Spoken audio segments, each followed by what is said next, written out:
далери эмомалӣ, яке аз 4 рӯзноманигори маҳкумшудаи тоҷик, ба зиндон интиқол ёфт. гулбидин ҳикматёр тоҷикистониёнро дар кӯшиши террори худаш муттаҳам кард. барои муҳоҷирон дар Русия шаҳодатномаи нав ҷорӣ мекунанд. далери эмомалӣ, яке аз 4 рӯзноманигори маҳкумшудаи тоҷик, пас аз содир шудани ҳукм аз боздоштгоҳи муваққатӣ ба муассисаи ислоҳии рақами 4 воқеъ дар маҳаллаи Якум Советскии шаҳри Душанбе интиқол ёфтааст.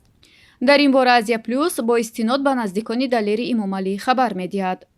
онҳо гуфтанд, далери эмомалиро рӯзи шанбеи 10 декабр ба зиндон интиқол доданд ва онҳо аз ин кор огоҳ набуданд.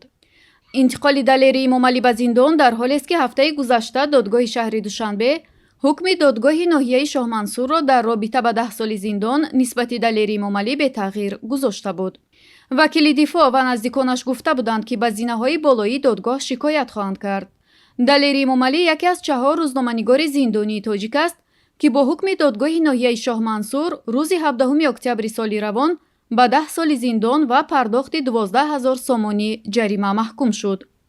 додгоҳ ин рӯзноманигорро ба соҳибкории ғайриқонунӣ, расондани хабари бар дурӯғ ва узвият дар созмони дар Тоҷикистон мамнӯи гурӯҳи 24 гунаҳкор кард. гулбидин ҳикматёр, роҳбари ҳизби исломии Афғонистон, эълон кард, 2 нафаре ки қасди террори ӯро доштанд, тоҷикистонӣ буданд. дар ҳамин ҳол мақомоти расмии Афғонистон изҳори назаре дар ин бора накарда ва ҳанӯз расман омилони ҳамларо эълон нанамуданд. гулбидин ҳикматёр, ки ҳанӯз аз замони ҳамлаи шӯравӣ аз қумандонҳои маъруф ва ҳамчунин яке аз чеҳраҳои ҳамеша ҷанҷолии ин кишвар мебошад, дар хутбаи намози ҷумъа рӯзи 9 декабр гуфтааст, ки нафароне ки ба ҷони ӯ сӯйқасд карданд, тоҷикистонӣ буданд. اسناد هم همه به دست آمد. تحقیقات ابتدایی نشان می‌دهد که هر دو تروریست تاجیکستانی هستند. افغان نیستند. یعنی گروه تروریست نتوانست از میان افغان‌ها کسی را آماده کنه به این نوع عملیات. باید معلوم شد که چرا تاجیکستانی، چرا نه افغان.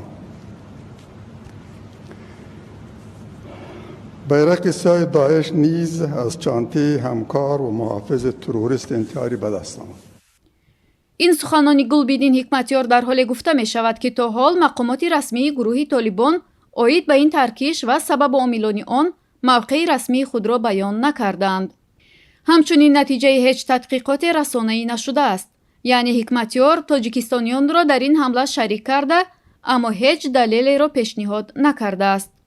ин суханони гулбидин ҳикматёр дар шарҳи ҳамлаи мусаллаҳонае гуфта шудааст, ки 2 декабр дар масҷиди ҳизби исломии Афғонистон воқеъ дар дафтари марказии ин ҳизб дар Доруламон дар ҳавзаи 6 амниятии шаҳри Кобул рух дод. тибқи иттилои расонаҳои Афғонистон бар асари ин ҳамла 1 тан кушта ва 2 тани дигар захм бардоштанд. ҳамчунин худи нафарони ҳамлавар низ кушта шуданд. он замон ҳизби исломии Афғонистон бо интишори баёнияе гуфта буд, ки дар ин ҳамла ба ҳикматёр ва дигар роҳбарони ҳизб осебе нарасидааст. русия санади электронии муҳоҷирро таҳия хоҳад кард ва ҳоло масъалаи ҷорӣ кардани низоми шиносоии биометрӣ барои муҳоҷирон баррасӣ мешавад. дар ин бора рӯзномаи «Известия» дар истинод ба мудири кулли Гознак Аркадий Трачук хабар додааст. ба гуфтаи Аркадий Трачук, сухан дар бораи низоми электроние меравад, ки шабеҳи госуслуги аст, аммо дар бораи чӣ гуна шаҳодатномаи нави электронӣ дар қаламрави Русия кор мекунадро Сарраёсати муҳоҷирати Вазорати корҳои дохилӣ пурра маълумот хоҳад дод. бояд гуфт, ки лоиҳаи мазкурро Вазорати корҳои дохилӣ дар ҳамкорӣ бо Вазорати рушди рақамӣ роҳандозӣ карданд. Трачук тавзеҳ дод, ки дар шаҳодатнома ё ID-корт дар бораи муҳоҷир тамоми маълумот, ному насаб, иҷозатномаи кор, шиноснома ва суғуртаи тиббияш ҷамъоварӣ шудааст.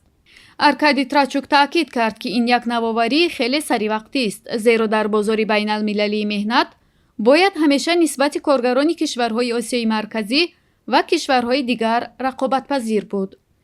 ёдовар мешавем, ки ҳанӯз соли 2021 муовини нахуст вазири Русия Алексей Оверчук дар бораи ҷорӣ кардани санади нав барои муҳоҷирони меҳнатӣ баён карда буд.